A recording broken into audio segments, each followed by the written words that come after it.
భిన్నాల పక్షిలో ఏ భిన్నం ఎంత అనేది మనము తెలుసుకుందాం. ఇక్కడ చూడండి, దీని పొట్టని మనము ఒకే భాగం చేసాం. ఒకే భాగం, భాగాలు ఏమైనా కనిపించలేదు, ఒక్క భాగమే చేసింది కాబట్టి ఇది ఒకటి. ఇప్పుడు ఈ పక్షి పొట్టని మనము 2 భాగాలుగా చేసాం. ఈ పొట్టని ఎన్ని భాగాలుగా చేసాం? 2 భాగాలుగా చేసాం కాబట్టి ఇది 1/2 భాగము, ఇది 1/2 భాగం.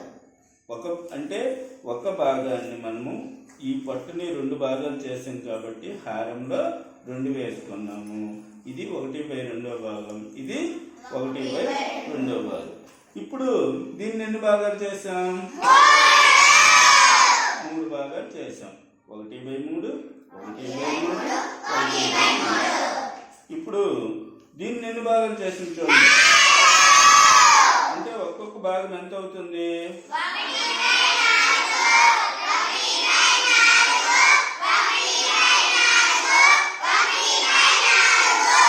ఓకే. ఇప్పుడు ఎన్ని భాగాలు చేసాం? 5 భాగాలు చేసాం. ఒక్కొక్క భాగం ఎంత అవుతుంది?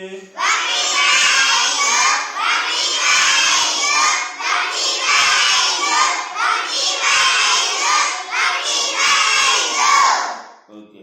ఇప్పుడు ఎన్ని భాగాలు చేసాము? 6 భాగాలు చేసాం. కాబట్టి ఒక్కొక్క భాగం ఎంత అయింది? 1/6. ఇప్పుడు ఎన్ని భాగాలు చేసాం? 7 భాగాలు చేసాం. కాబట్టి ఒక్కొక్క భాగం ఎంత అయింది? ఇప్పుడు ఎన్ని భాగాలు చేసాం?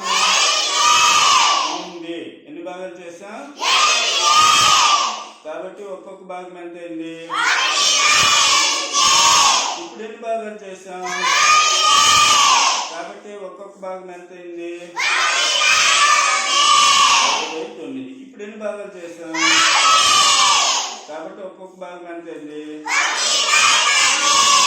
అది ఈ విధంగా